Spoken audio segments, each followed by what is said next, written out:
այստեղ եմ ստեղ։ Եվս 14 մասնակիցների հետ Հմայակ Ավագյանն այս լսարանում շաբաթ օրերին մասնակցում է քվանտամագիստրոսական ծրագրի նախապատրաստական դասընթացներին։ Դիմել է ու չեն մերժել։ Արդեն 5 անգամ հաճախել է դասերին եւ այդ 5 դասը հաստատեց։ Հաստատեց, որ պետք է ճիշտ եմ արել։ Ճիշտ ուղի վրա եմ։ 68 տարեկան է, մասնագիտությամբ ռադիոտեխնիկ ինժեներ։ Ասում է երիտասարդ տարիներին աշխատել է գիտահետազոտական ինստիտուտում, որի անունը չի բացահայտում, բայց նշում է Մոսկովյան ինստիտուտի մասնաճյուղ էր ու գործ ունեին գաղտնի տեղեկատվության հետ։ Խորհրդամիության փլուզումից հետո թողել եմ մասնագիտություն ասած, բայց միշտ հայացքս եղել է դեպի գիտություն։ Նախորդ տարիների ընթացքում տարբեր զբաղմունքներ է ունեցել՝ փայտամշակում, գեղարվեստական դարբնագործություն։ Զուգահեռաբար հետաքրքրվել է ոչ վառելիքային գեներատորներով ու պաշտպանական միջոցներով, որոշ գաղափարներ ունի, հույս ունի իրագործել։ Դե կարդալով հասել եմ այնպես մակարդակի, որ տեսնում որ որոշ process-ներ չեմ կարող հասկանալ, բացատրելի չեն։ Իսկ որպեսզի առաջ շարժվեմ, պետք է լրացուցիչ գիտելիքներ։ Ես սկսեցի ման գալ միջավայր, որ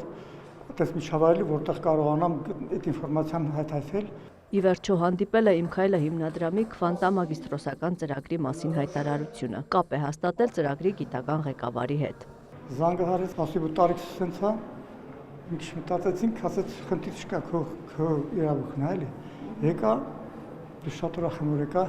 Արսեն Զատիկյանն էլ է մեծ տարիքում որոշել վերադառնալ գիտություն, որը թողել էր ինչ-ինչ հանգամանքների բերումով, ու դա նրան առաջնորդել է դեպի քվանտամագիստրոսական ծրագրի նախապատրաստական դասընթացներ։ Կրթությամբ ես ռադիոֆիզիկոս եմ եւ Երևանի պետական համալսարանը հարազատ բուհ է իմ համար եւ քվանտային մեխանիկան, ինչ որ մենք հիմա երևի պիտի զբաղվենք, հարազատ է ինձ եւ որտեվ տարիներ առաջ զբաղվել եմ դրանով, ցածր չափողականությամբ համակարգերն էին։ Գիտությամբ զբաղվել սկսել է 2005 թվականից, մի շարք հոդվածների հեղինակ է, ու եթե նախկինում գիտությամբ զբաղվելը հաճախ նշանակում էր ֆինանսական խնդիրներ, հիմա սպասելիքներն այլ են։ Հույս ունեմ, որ գիտությունը կդառնա իմ հիմնական զբաղմունքը, որտեվ ակնկալում ենք, որ շատ բան պետք է փոխվի մեր պետությունում եւ տեսնում ենք դեպի դրական, որ փոխվում է։ Հույս ունեմ, որ կստացվի։ Խոսելով ավելի հասուն տարիքում սովորելու առավելությունների ու թերությունների մասին 50-ամյա Արսեն Զատիկյանը նշում է. Երիտասարդ տարիքում զբաղվել գիտությամբ իհարկե ավելի հեշտ է, բայց եթե դու ունես ինչ-որ բազա, ինձ թվում է նաև իմ տարիքում էլ երևի կարելի է զբաղվել, ամենայն դեպս ես կփորձեմ։ «Իմ քայլը» հիմնադրամը քվանտածրագիրը սկսել է 2022 թվականից։ Այժմ իրականացնում է Երևանի պետական համալսարանի հետ համատեղ։ 15 հոգանոց խումբը Երևանում նախապատրաստական դասընթացների կմասնակցի մինչև հունիսի կեսը, հետո Աղվերանում կկազմակերպվի ամառային դպրոց, որից հետո էլ հավակնորդները կհանձնեն ընդունելության քննություն։ Հաջողության դեպքում բոլորը հնարավորություն կստանան դառնալ քվանտածրագրի մագիստրոսներ, որովհետև տեղերը հենց 15-ն են։ Ընդ որում ամբողջությամբ ծախսերը ծածկում է հիմնադրամը եւ հիմնական կարևորագույն գաղափարն այն է, որ առաջատար գիտնականներ են արտերկրից նաեւ միանում այս ծրագրին փայլուն գիտնականներ են, որոնք շատ կարևոր եւ արդիական գիտելիք են փոխանցում մեր մագիստրոսներին եւ իր հերթին դա հնարավորություն է տալի մեր մագիստրոսներին կապ հաստատել հզոր միջազգային գիտական կենտրոնների հետ, այդ գիտնականները կարող են լինել նաեւ գիտական ղեկավարները մագիստրոսական ատենախոսությունների։ Ծրագիրը հաջողությամբ զարգանալու դեպքում ժամանակի ընթացքում տեղերի քանակը նույնպես կարող է ավելանալ։ Ինձ խիստ հետաքրքրում է ոչ թե քանակը, այլ որակը, որովհետեւ սա այնպիսի ծրագիր է, որ պահանջում է ծայրաստիճան մեծ եւ լուրջ կոնցենտրացիա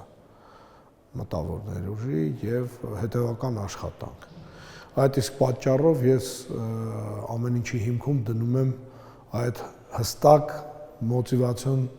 տարը, որ պետք է նրանք հասկանան իրենց ինչ է պետք։ Հայկ Սարգսյանի խոսքով քվանտամագիստրոսական ծրագրի շրջանավարտներն այժմ ակտիվորեն ներգրավված են տարբեր ինստիտուտների գիտական աշխատանքներում, պետական կառույցներում, բարձր տեխնոլոգիական ընկերություններում։ Քվանտային տեխնոլոգիաների ոլորտում բուռն զարգացումները հաշվի առնելով, կարծում է մոտ ապագայում այս մասնագետների կարիքը ել ավելի է մեծանալու։ Հետևաբար քվանտամագիստրոսական ծրագիրն ըստ նրա միտված է ապագային։ Միգուցե այսօր դա այդքան էլ հասկանալի չի, թե մենք ինչ ենք անում։ Սակայն